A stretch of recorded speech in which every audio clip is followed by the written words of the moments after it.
My name is Sarah Ellis. I'm 38 years old, and for 9 years I've kept a secret that could change everything we think we know about the world. A secret that began on the worst day of my life and transformed into something I could never have imagined.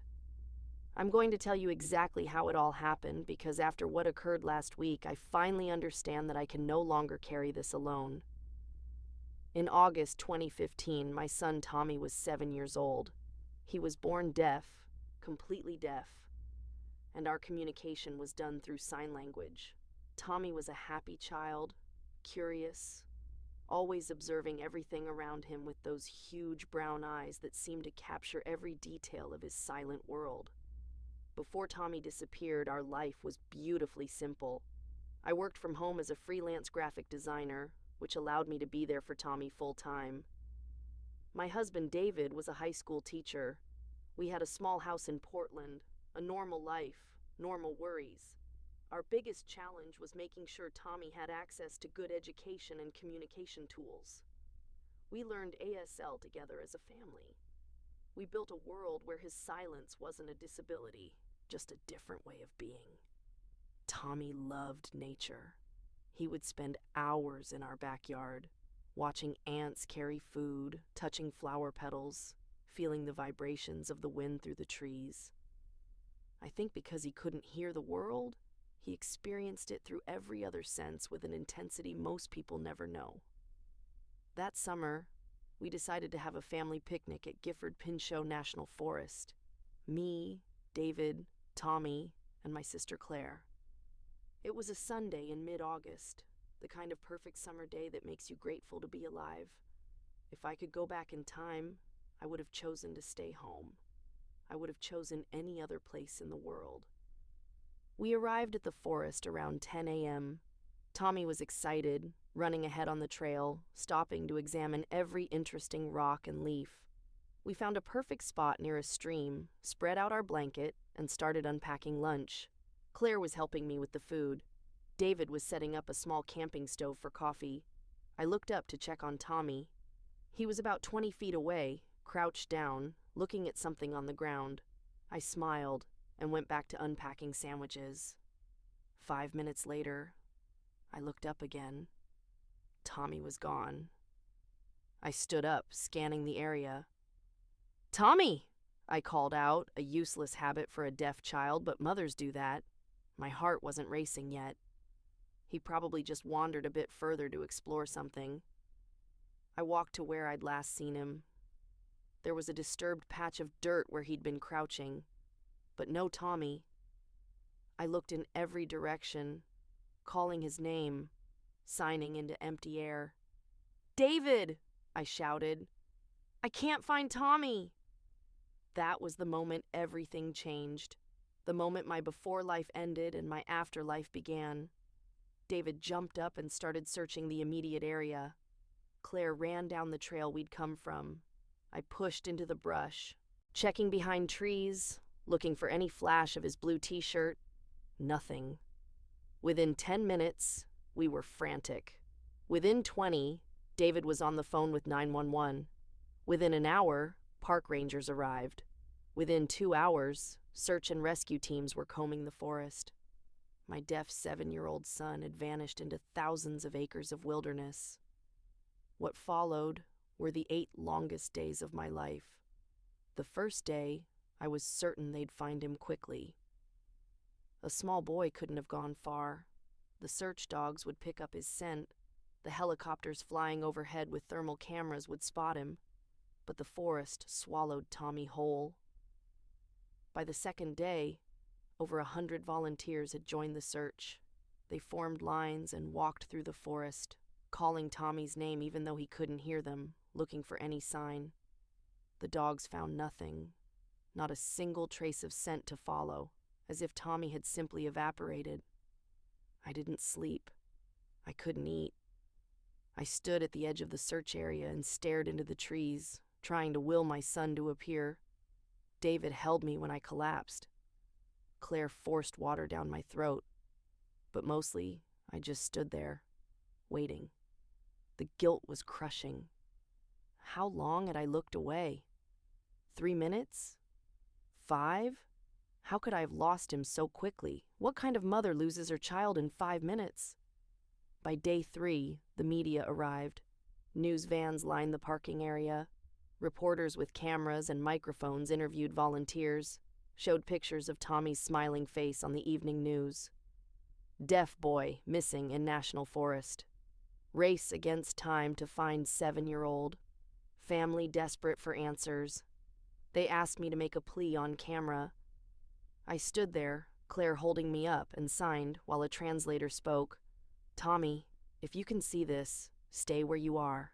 We're coming for you. I love you." As if my deaf son, lost in the forest, was going to see a news broadcast. Day 4. The search coordinator, Officer Martinez, sat us down. He was a kind man with sad eyes. He explained that they were expanding the search radius, bringing in more advanced equipment, but that we needed to prepare ourselves for all possibilities. I knew what he meant. He meant that after 4 days, the chances of finding Tommy alive were shrinking with every hour. I threw up. Right there, in the ranger station, I bent over and vomited. David rubbed my back while I sobbed into a trash can. That night, I lay in our hotel room and tried to remember every detail of Tommy's face. I was terrified I would forget. Forget the exact shade of his brown eyes. Forget the way his nose crinkled when he laughed. Forget the feeling of his small hand in mine. Day 5. A false alarm. Someone thought they saw a child near a creek 5 miles from where Tommy disappeared. I ran. Actually ran through the forest, following the searchers, my heart exploding with hope. It was a discarded backpack caught on a branch. I sat down on a log and realized I had accepted it. Somewhere deep inside, I had accepted that my son was dead. I was already mourning him while they were still searching. Day 6. More volunteers, more helicopters, more news crews, more people looking at me with pity in their eyes. Someone from a national victims advocacy group came to talk to us about next steps and grief counseling. David was falling apart. My strong, steady husband couldn't stop crying. He would start talking, and then his voice would break, and he'd have to walk away. We held each other at night and didn't say anything because there was nothing to say. Day 7. A thunderstorm rolled in. The search was suspended for safety. I stood outside the hotel in the rain, screaming at the sky. How dare it rain? How dare the search stop? My son was out there and they were giving up because of some water. Claire pulled me inside. I fought her. I actually tried to hit my sister because she was stopping me from getting to the forest, from finding Tommy, from bringing him home. "Sarah, you can't," she sobbed. "You'll die out there in the storm. You'll die and he'll still be gone." I stopped fighting because she was right. Tommy was gone. Day 8, August 23rd, 2015, 6:47 a.m. I was sitting in the hotel room, staring at nothing. David was asleep, or pretending to be. Claire had gone to get coffee. I was thinking about what kind of casket a 7-year-old needs, if we would have an open or closed funeral, if we should bury him or cremate him. My phone rang. Officer Martinez. "Mrs. Ellis." His voice was strange, shocked. "We found him. Tommy's alive. He just walked out onto Highway 12. He's alive." I don't remember screaming. David told me later that I screamed so loud hotel security came to check on us. I don't remember the drive to the highway. I don't remember getting dressed or running to the car. The next clear memory I have is seeing Tommy, standing next to a police car on the side of Highway 12, covered in dirt, his clothes torn, leaves in his hair, standing, alive, whole. I ran to him and grabbed him so hard I was afraid I might break him. I signed against his chest, my hands shaking so badly the signs were nonsense. "I love you, I love you, I love you. I thought you were dead. I love you." Tommy hugged me back, his small arms around my neck, his heart beating against mine. Real, alive. Mine. The paramedics examined him right there on the highway. They checked his vitals, looked for injuries, asked him questions he answered with simple signs. Everyone was amazed, shocked. They kept saying the same thing. It's a miracle. No dehydration, no malnutrition, no injuries, no hypothermia, no signs of trauma. A 7-year-old deaf child, alone in the wilderness for 8 days, and he looked like he'd only been gone for an afternoon. They took us to the hospital for a full examination. The doctors ran every test imaginable: blood work, x-rays, neurological exams. Everything came back normal, better than normal. Tommy was perfectly healthy. I don't understand, the emergency room doctor said, shaking his head. 8 days without food or water should have... Mrs. Ellis, this doesn't make medical sense. He should be in critical condition. But he wasn't. He was fine. While we waited for the final test results, I sat with Tommy in the hospital room. David had gone to call our families. Claire was dealing with the media outside. It was just me and my son. "Where were you?" I signed. "What happened?" Tommy looked at me with those brown eyes, and I saw something in them I'd never seen before. Something older, wiser, changed. He raised his hands and made gestures I'd never seen before. His fingers moved in strange, fluid patterns. Not ASL, not any sign language I recognized. It looked ancient somehow. Complex and beautiful and completely alien. "What is that?" I signed. "I don't understand." Tommy looked frustrated. He tried again, making the same strange signs, adding more detail, trying to communicate something important. I shook my head helplessly. That's when Tommy did something that made my blood run cold. He opened his mouth and made sounds. My deaf son, who had never vocalized in his entire life, was making noises. Not random baby sounds. These had rhythm, pattern. They rose and fell like speech, but it wasn't English. It wasn't any language I'd ever heard. The sounds were deep and guttural, mixed with high-pitched clicks and hums. "Tommy?" I signed, my hands shaking. "How are you doing that?" He ignored my question and instead reached for a notepad on the hospital tray. He grabbed a pen and started drawing frantically. Large figures, covered in fur, standing upright like humans but enormous, maybe 8 or 9 feet tall. He drew them in the forest, surrounding a small figure that I realized was him. He drew their faces, not quite human, not quite ape. Their eyes were large and deep. Their hands had long fingers.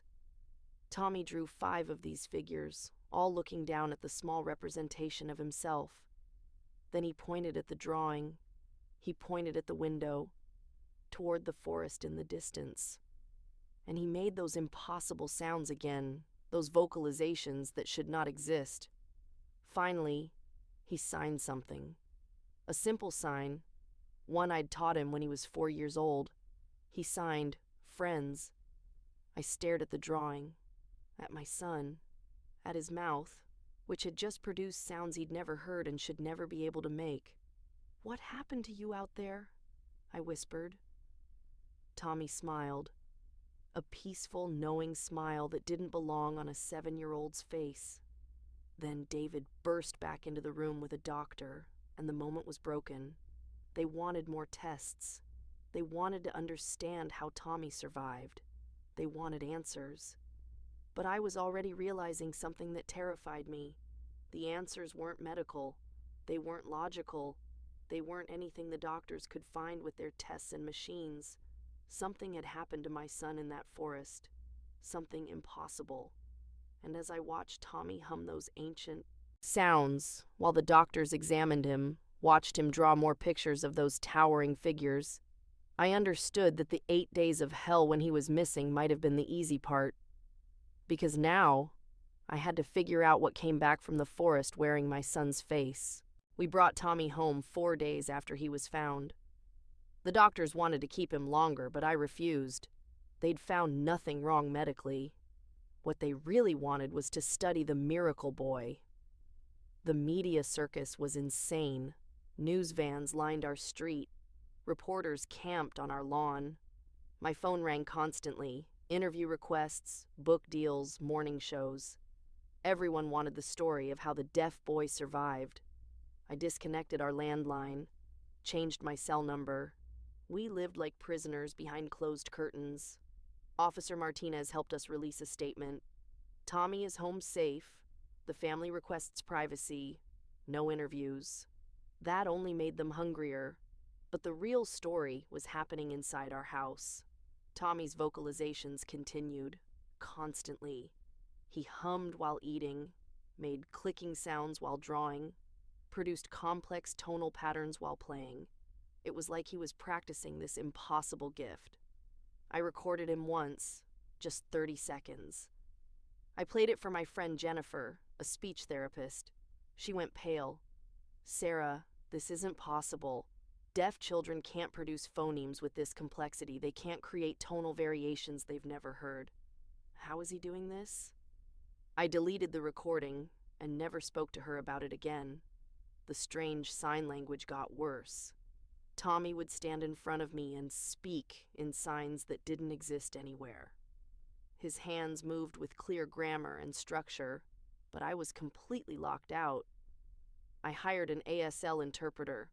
Patricia had a master's degree in linguistics and 15 years of experience. She quit after 3 days. "Mrs. Ellis, what Tommy is doing isn't ASL or any sign language I know. It's completely structured with grammar and syntax, but it's alien. I can't help you." I hired 2 more interpreters. Both quit within a week. The drawings multiplied. Our refrigerator, Tommy's walls, covered with images of those tall, fur-covered beings. He drew them with increasing detail with what looked like love. When I tried to stop him, he had a complete meltdown. I gave him back his crayons and never tried again. In November, researchers from the University of Washington contacted us. Linguists, neurologists, anthropologists. They wanted to study Tommy. "This could help him," David said. "No," I said. "Sarah, be reasonable. No experts, no studies. Tommy is not a lab experiment. Our son is speaking a language that doesn't exist. Don't you want to understand why? I want to protect him." We fought constantly. David couldn't understand my resistance. But I had a bone-deep certainty that whatever happened in that forest was meant to stay private. By December, our marriage was crumbling. That's when Claire visited. She spent an afternoon with Tommy while I went shopping. When I came home, I found her at the kitchen table crying, holding one of Tommy's drawings. He'd drawn the forest, the beings, and something new, himself standing between them and another small figure with red curly hair. "Claire, he drew the day he disappeared," she whispered. "I was playing with him in this exact spot. Sarah, these things were there, watching him. What if he didn't get lost? What if they took him?" My blood ran cold, because I'd been thinking the same thing. That night, I watched Tommy sleep. Around 2 a.m., his eyes opened. But he wasn't awake. He sat up, staring at nothing, and started making those sounds. His hands moved in those alien signs, like he was having a conversation with something invisible.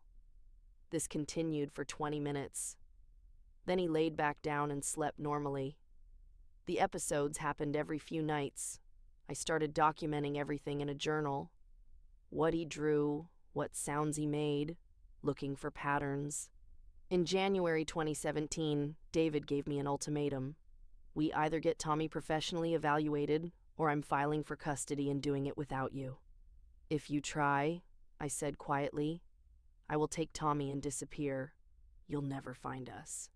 David stared at me like I was a stranger. "Who are you?" "I'm his mother, and I will do anything to protect him." We separated 2 weeks later. By June, we were divorced. I got primary custody with one condition: no medical testing of Tommy without my written consent. I should have felt guilty. But every time I watched Tommy communicate with invisible beings at night, I knew I was protecting something bigger than my marriage. The years passed. Tommy grew. The vocalizations became more refined. The nighttime episodes increased to 2 or 3 times a week.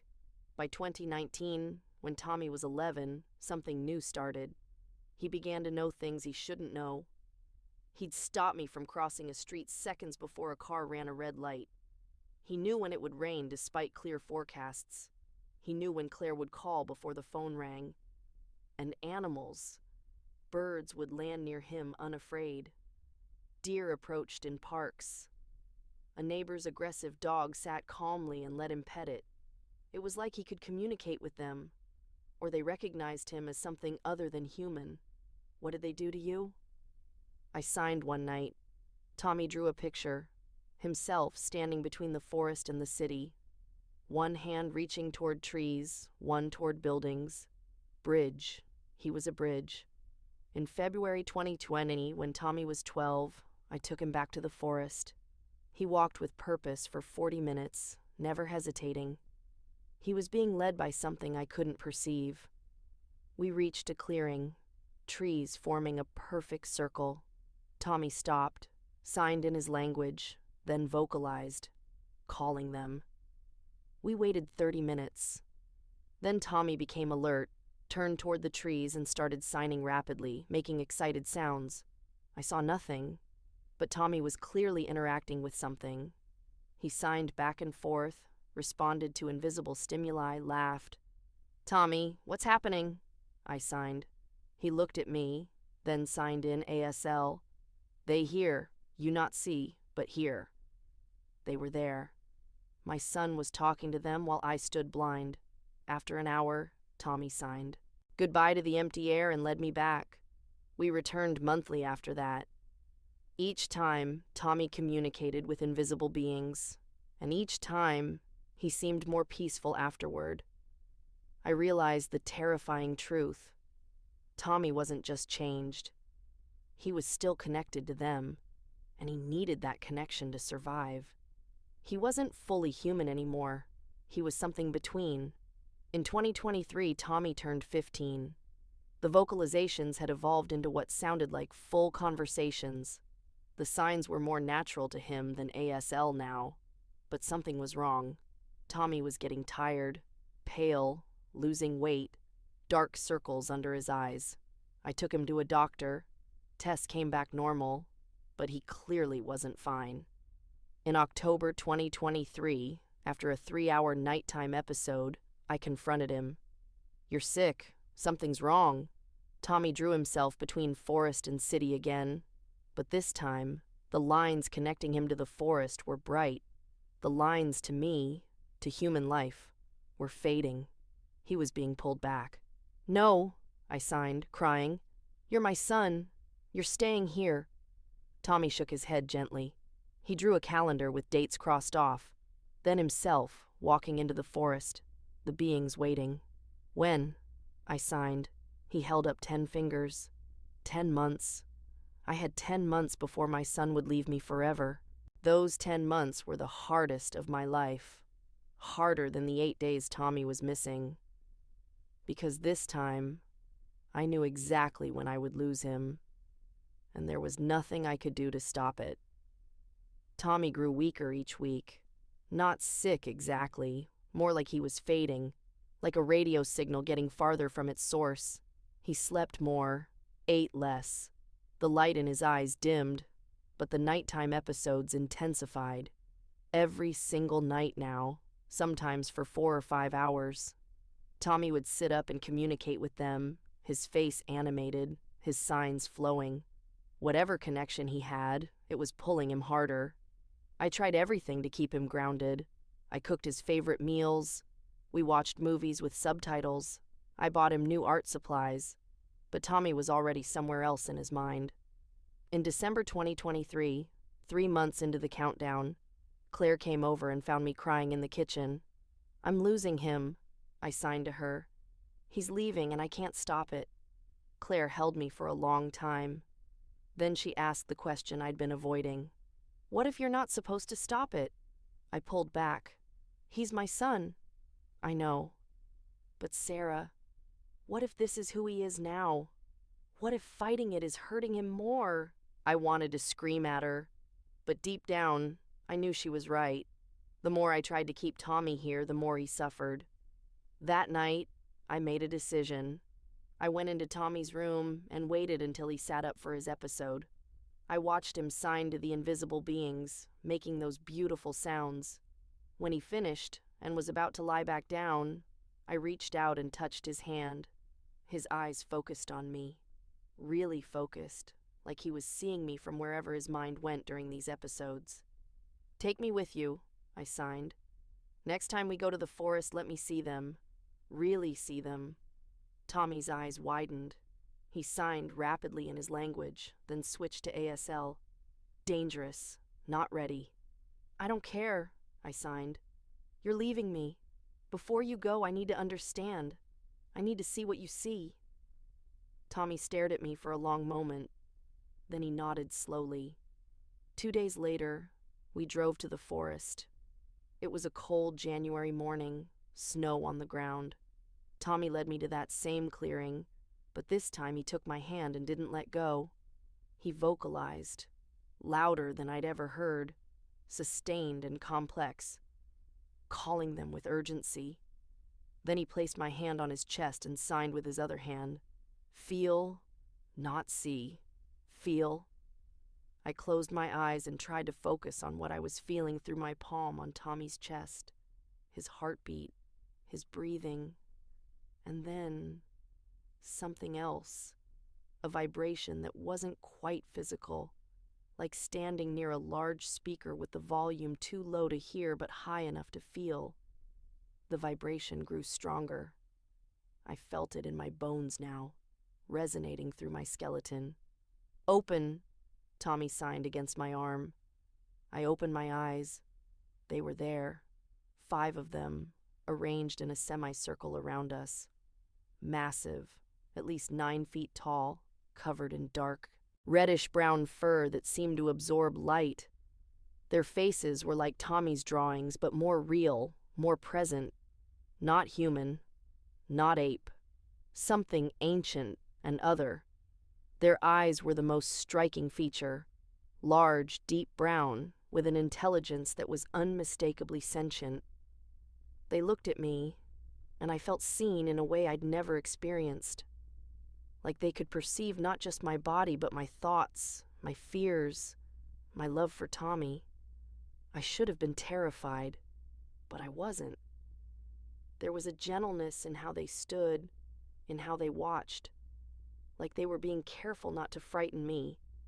The largest one, the one directly in front of Tommy, raised its hands and signed, in Tommy's language. Tommy signed back, then turned to me. He spoke in English, those rough, unpracticed words he rarely used. They, want, talk, you, I, translate. The being signed slowly. Tommy translated in halting English. "We found your son 8 years past. He was lost, scared, alone." "Did you take him?" I asked, my voice shaking. More signs. "No, found, he walked to us, something called him, we not know what." "Why did you keep him for 8 days?" The being's hands moved in complex patterns. Tommy translated. "He, special, born, silent, but his mind loud, like us. We teach him our words, give him voice, show him truth." "What truth?" "That silence, not empty, that humans forgot. How listen to world. Your son. Remember, he, bridge." I looked at Tommy, tears streaming down my face. "Why is he dying?" The being's expression, if you could call it that, became sad. It signed for a long time. Tommy translated slowly. "He, not dying, he, changing, he, half, human, half. Us, now, cannot live full in your world, need our world too. If, stay, only, human, world, he, fade, die." "So you're taking him from me?" I said, my voice breaking. "No," Tommy said in English, his own voice. "They, offering, choice, stay, human, die, slow, or come, with them, Live. Different. I sank to my knees in the snow. This was it. The impossible choice. Let my son die slowly in my world, or lose him to theirs? There's no third option, I whispered. The being signed. Tommy translated. You can visit. Sometimes, here, this place, he can come. Edge of forest. See you. Not gone. Just different. That's not enough, I sobbed. He's my baby. I carried him. I raised him. I can't just give him up. The being did something I didn't expect. It stepped forward, slowly, carefully, and placed one massive hand on top of my head. The touch was gentle, almost tender. It signed with its other hand. Tommy's voice was soft. You. Not giving up. You. Setting free. He. Always. Love. You. Always. Your son. But he. Need. Both worlds to live. I looked up at Tommy, my 15-year-old son who wasn't quite human anymore, who spoke in languages that didn't exist and communicated with beings science didn't acknowledge, who was caught between two worlds and suffering because of it. Is this what you want? I signed to him. Tommy knelt down beside me. For the first time in years, he signed in pure ASL, making sure I understood every word. I love you. You best mom. But I'm not all human now. I feel them. Always. Like pull. Like part of me missing. If I stay, I die. If I go, I live. But different. Will you be happy? I signed. Tommy smiled. A real smile. The first genuine one I'd seen in months. Yes. I be bridge. I be both. I be complete. What could I say to that? What mother could deny her child completeness? When? I signed. Tommy looked at the beings. They signed back. He turned to me. Soon. 2 months. When spring come. When forest wake. 2 months. I had 2 months left. We visited that clearing every week after that. Each time the beings were there. They never approached me again, but they acknowledged me with gentle signs. Tommy would communicate with them for hours while I sat and watched, trying to memorize every detail. Claire was the only person I told. She cried, but she understood. He's not really yours anymore, is he? She said. He never was, I replied. He was just on loan from the universe, and now the universe wants him back. In February, Tommy started preparing me. He showed me which of his drawings to keep. He wrote me letters, awkwardly, since writing wasn't his strength, trying to explain what he was feeling. One letter said, Mom, I not leaving because I don't love you. I leaving because I love me too. And the me I am now needs the forest, needs them. Please understand. I did understand. That was the worst part. I understood completely. David came to see Tommy in early March. They hadn't been close since the divorce, but I called him and told him Tommy was moving away. I didn't say where or why, just that he needed to say goodbye. They spent an afternoon together. I don't know what they talked about, but David came out with red eyes and hugged me for the first time in years. I'm sorry, he whispered. I'm sorry I didn't understand. I'm sorry I left. It's okay, I said. And I meant it. The last month, Tommy became more energetic. The closer we got to his departure, the more alive he seemed. The color returned to his face. His eyes brightened. He was transforming even before he left. 3 days before the date, Tommy gave me a gift, a drawing unlike any other. It showed the forest, the beings, and a small human figure, me, standing at the edge. Lines connected me to a figure in the forest, Tommy. The lines were thin but unbroken. Not goodbye, he signed. Just different hello. On March 20th, 2024, the first day of spring, I drove Tommy to the forest for the last time. We walked to the clearing hand in hand. The beings were already there, all 5 of them waiting. Tommy turned to me. For a long moment, we just looked at each other. My son, my miracle, my impossible boy. Then he signed in ASL, I love you, forever. You will always be my mom. I love you, too, I signed back, tears streaming. Forever. Tommy hugged me, held me tight like he did when he was little. I felt his heartbeat against mine one last time. Then he stepped back, turned to the beings, and signed in their language. The largest one approached and placed a hand on Tommy's shoulder. The touch was protective, paternal. Tommy looked back at me one final time and signed, "See you soon." Then he walked into the forest with them. I watched until they disappeared into the trees. Watched until the forest swallowed my son whole for the second time. But this time, I knew where he was going. This time, he wasn't lost. This time, he was found. The drive home from the forest that day was the longest of my life. Every mile felt like I was stretching a thread that connected me to Tommy, pulling it thinner and thinner until I was terrified it would snap. I got home, and the house was too quiet, too empty. Tommy's drawings still covered the refrigerator. His shoes were by the door. His bedroom looked like he'd just stepped out for a moment. But he wasn't coming back. Claire came over that night and held me while I cried.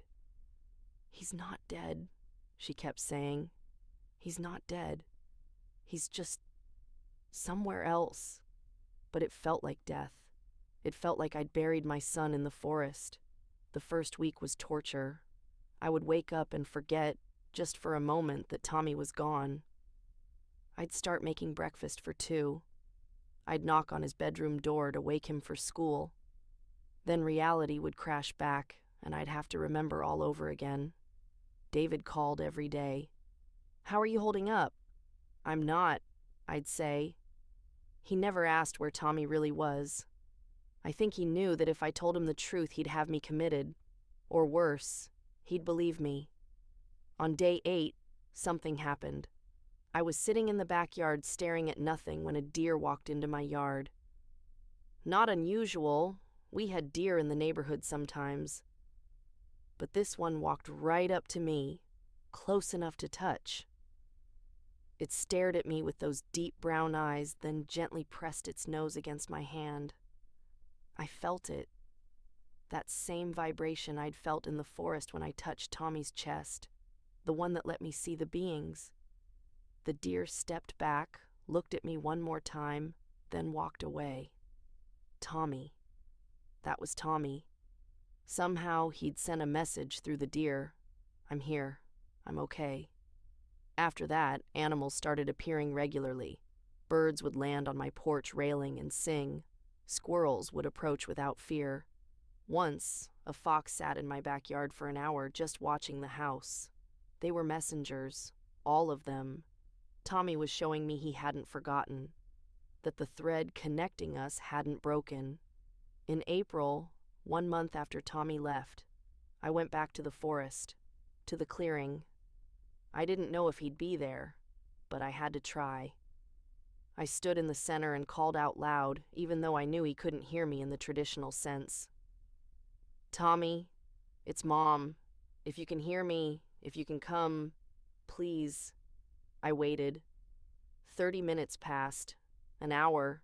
I was about to give up when I felt it, that vibration in my bones. Tommy stepped out from the trees, but he looked different, taller somehow, though only a month had passed. His skin had a different quality, almost luminous in the dappled sunlight. His eyes were the same brown but deeper, older. He was transforming, becoming more like them. "Tommy," I breathed. He smiled and signed in ASL, slowly, like he was remembering. "Hi, Mom." I ran to him and hugged him. He felt solid, real, warm. My son was still in there. We sat in the clearing and he told me everything through signs and broken English. How he lived with them, now in places humans couldn't normally perceive. How they were teaching him things about the forest, about the earth, about ways of being that humans had forgotten. How he was happy, truly happy, complete. "You're really okay?" I signed. "More than okay," he signed back. "I am who I meant to be. We spent 2 hours together. He showed me things, how to feel the vibrations of the forest, how to sense the presence of the beings even when I couldn't see them. He was teaching me his language, piece by piece. When it was time to go, Tommy hugged me again. "Come back every month," he signed. "I will be here." "Promise?" I signed. "Promise." And he kept that promise. Every month for the next year, I drove to the forest and Tommy met me in the clearing. Each time, he looked a little more different, a little more other, but his eyes always recognized me. His signs always said, "Mom." Claire came with me once. Tommy was happy to see her, signing rapidly, showing off new things he'd learned. She cried the whole drive home. "He's not human anymore," she said. "No," I agreed, "but he's still Tommy." In December 2024, 8 months after Tommy left, something extraordinary happened. I was in the clearing, waiting for Tommy, when all 5 beings emerged with him.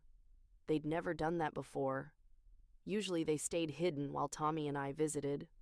The largest one approached me and signed. Tommy translated, "They want thank you." "For what?" I asked. More signs. "For letting him go, for understanding, for protecting, secret, you are bridge to now." The being reached into the fur on its chest and pulled something out. A small stone, perfectly smooth, with a spiral pattern carved into it. It placed the stone in my hand. Tommy signed, "Gift from them to you means family, means trust. Keep it safe." I closed my fingers around the stone. It was warm, almost alive. "There are more of you?" I asked. "More of them out there?" Tommy nodded. The being signed. "Many, in mountains, in deep forests, hidden, watching. Humans forget we exist is safer, but sometimes we choose human to trust. You were chosen through your son." "Why me? Why Tommy?" Long, complex signs. Tommy translated slowly. "Because you have love that lets go. Most humans love by holding. You love by freeing. That is rare. That is why we trust you." I started crying. The being gently touched my head again, that same tender gesture from before. Then they left, disappearing into the forest, leaving me alone with Tommy. "They like you," he signed, smiling. "I can't tell anyone," I signed. "They know that, right?" "No one would believe me anyway." "Right," Tommy signed. "This is our secret forever." We sat together in silence, comfortable silence, the kind only mothers and sons can share. Finally, I asked the question I'd been afraid to voice. "Will you ever stop being my son?" Tommy looked at me with those ancient eyes. He signed in, perfect ASL, every gesture deliberate. "I will always be your son. Nothing changes that. Not distance, not time, not becoming something different. You are my mom. Forever." That was 3 weeks ago. This morning, I went to the clearing for our monthly visit. Tommy was there, but he wasn't alone. A younger being was with him, maybe 7 feet tall, covered in lighter brown fur, smaller than the adults. "My friend," Tommy signed, introducing us. "Learning about humans from me."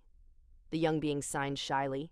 Tommy translated, "He says you look kind." I laughed, actually laughed for the first time in months. My son was making friends, living a life, growing up in a way I never imagined, but that was somehow perfect for him. As I drove home today, I realized something. I'd spent 9 years keeping this secret, protecting it, carrying it alone. And I was tired. Not of the secret itself, but of holding it without anyone else knowing the truth. That's why I'm telling you now. That's why I'm recording this. Tommy is 16 now. He's alive. He's happy. He's living in a world that exists alongside ours but separate from it. He's become something extraordinary, a bridge between humans and beings we don't believe in, don't acknowledge, don't understand. I see him once a month. He's still my son. He still signs "I love you" before we part. He still remembers his childhood, his life with me, everything we shared. But he's also something else now. Something more. I don't know if anyone will believe this story. Honestly, I don't care. I'm not trying to prove anything. I'm not looking for validation. I'm just tired of carrying this alone. David doesn't know the full truth. The world thinks Tommy ran away or died or disappeared. Let them think that. The real Tommy, the complete Tommy, is safer with people not knowing. Last week, Tommy gave me something. A new drawing. It shows the clearing, the beings, me sitting on a log, and Tommy standing between the forest and me. At the bottom, he wrote in careful English letters, "Thank you for being the mom who let me become who I really am." I keep that drawing on my nightstand. Next to it is the stone the beings gave me, warm and smooth and alive with something I don't understand. I also keep Tommy's old drawings, his baby shoes, a lock of his hair from his first haircut, normal mom things, because I am a normal mom. I just have an extraordinary son. Next month, I'll drive to the forest again. I'll sit in that clearing and wait for the vibrations that tell me Tommy is near. He'll step out from the trees, taller and stranger and more beautiful than the month before. We'll spend a few hours together. He'll teach me more of his language. He'll show me more magic. Then I'll drive home, and I'll wait another month to see my son again. Some people might say I lost Tommy in that forest 9 years ago, that the boy who came back wasn't really my son. They're wrong. I didn't lose Tommy. I found him, found who he really was underneath the human shell he was born into. And then I loved him enough to let him become that person fully, even though it meant letting him go. That's not loss. That's love. The truest kind of love there is. My name is Sarah Ellis. My son Tommy disappeared in Gifford Pinchot National Forest when he was 7 years old. He came back 8 days later speaking a language that doesn't exist and changed forever. Now he's 16. He lives in the forest with beings science doesn't acknowledge. He's happy. He's whole. He's exactly who he was always meant to be. And once a month, in a clearing only we know about, he's still my little boy. That's the truth. That's what really happened. And I'm finally ready to let someone else know.